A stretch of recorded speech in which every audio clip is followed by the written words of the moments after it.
औज़ुबिल्लाहिमिनश्शैतानिर्रजीम बिस्मिल्लाहिर्रहमानिर्रहीम अस्सलाम वालेकुम welcome back to my channel. उम्मीद करनी है तुम ठीक हो सो खैर खैरियत ना हो सो ते अपने घर खुश आबाद हो सो। अल्लाह पाक तुहाडे दस्तरखान को वसी करे ते ताको हमेशा खुश आबाद रखे ते तुहाडियां दिली दुआवां जड़ियां वो कबूल थीवन आमीन सुबह आमीन।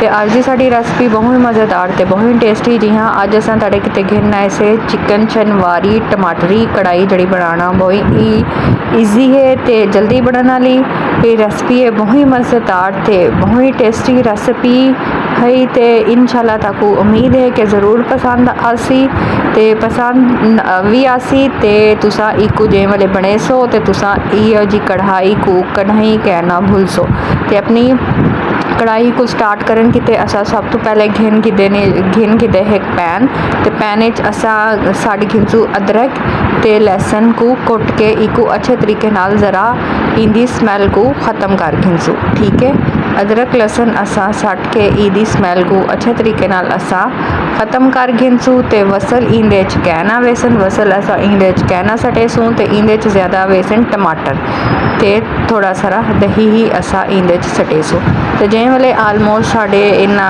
को भुनी आवे सी ते वाला असा अपने ए चिकन जड़ा असा घेना है से ओ असा इंदे सटेसू ते इको इंदे अच्छे तरीके नाल भुन घिंसू। ठीक है, ताकू बस मैं रेसिपी दसनी है कम ज़्यादा मिसाले करना ओ ताड़ा अपना उनदे चॉइस है। ठीक है, असा 1 किलो चिकन किदा ही ते उनके मुताबिक असा अपने मिसाले सटेन। ठीक है, ते असा हुण सटेंदे खड़े से नमक सट के इको अच्छे तरीके नाल असा भुन घिंसू जे वाले इन्ना दा कलर चेंज थी वैसी ते नाल ही नाल असा इंदा नैक्सट प्रोसीजर जड़ा है वो स्टार्ट करेसू। ठीक है, ते चिकन को अच्छा अच्छे तरीके नाल भुन घिंसू ताकि इंदी स्मैल जड़ी है वो ख़त्म थी वंजे ते आलमोस्ट साडा चिकन माशाल्लाह थी गया ही तैयार।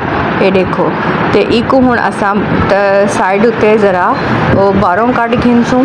ठीक है, ते वाला जड़ा असा नैक्सट प्रोसीजर करना है ना वो असा ताको दसेसू। ठीक है, ते उवा तेल है ते उवा कढ़ाई है ते वाला इंदे जड़ा असा पेस्ट बनाना है तुसा टमाटर दा पेस्ट बना के सटने चाहे तुसा ग्राइंडर बना सकते हो ग्राइंडर बना लो या जड़ी भी तुहाडे कोल टमाटर दा पेस्ट बनावन वाली चीज़ है उनदे तुसा ये पेस्ट बना के कर गिनो। अगर तुसा पेस्ट नहीं भी बनाना चाहते कप के इवें ही तुसा इको सट के ते वो अच्छे तरीके नाल कर सकते हो। नमक मिर्च असा इंदे सट्टी है हल्दी सट्टी है। ठीक है, ते ये इंदे असी सटे जी उको आदे ने जी जीरा ते नाल ही असा सट दिते दड़ा मिर्च ते नाल ही असा रत्ती दूसरी मिर्च ते नाल ही असा धनिया पाउडर सट के इको अच्छे तरीके नाल असा भुनी दे गिनसू। ठीक है, अच्छे तरीके नाल इन्ना को असा भुनी देसूँ। साविया मिर्चा असा बहु कम इस्तेमाल कीतियां ने इंदे। ठीक है, असा रेड मिर्च इस्तेमाल की है ते बाकी कालिया मिर्चा ते वाइट पेपर असा इंदे ज़्यादा इस्तेमाल की है। ते चिकन जे वाले असा बाहरों कट के रखा ही ते वाला हुण जे वाले साडे टमाटरां को अच्छे तरीके नाल भुनी आ गई है ते असा अपना ए जी चिकन जड़ा भुन के बाहरों कट किता है वो इंदे असा सट छुड़ेसू। ठीक है, ते आलमोस्ट जड़ा साडा चिकन पकदा खड़े इको कुछ देर किते दम उत्ते ही असा रखेसू ते हल्का सारा पानी दा अगर साकू जरूरत पोसी तो छिटा लेसू नहीं तो ज़रूरत ना पोसी तो असा ना लेसू क्योंकि चिकन खुद अपना पानी छोड़ गिंदे ते वाला असा इंदे थोड़िया सारिया जड़ियाँ साबुत मिर्चा सटियां ने ना ही इंदे प्याज वेसी ते ना ही इंदे कुटियां हुई साविया मिर्चा वेसन साबुत तुसा सट सकते हो। ठीक है, तो इंदे कालिया मिर्चा तुसा सटियां ते वाइट पेपर ही असा थोड़ी सारी सटी है ते आलमोस्ट साडा चिकन तकरीबन बन के थीवन वाला है तैयार।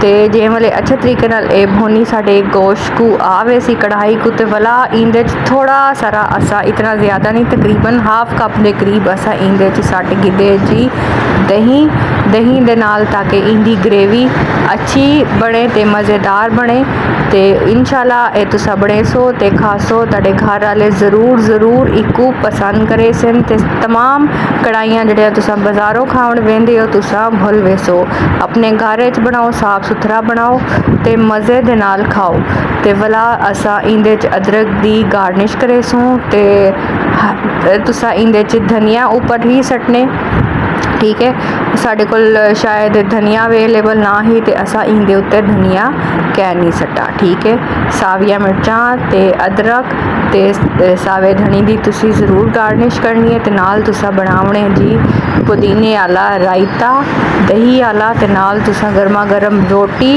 या बाज़ार तो नान घेना हो ते खाओ तो इंशाल्लाह ताकू बड़ा मज़ा आसी। ते मिलदे आ ताकू एक बई वीडियो ते दुआवें तुसा मेरे को याद रखने ते मेरी वीडियो अगर पसंद आती है तो ज़रूर लाइक करने। अल्लाह हाफिज़।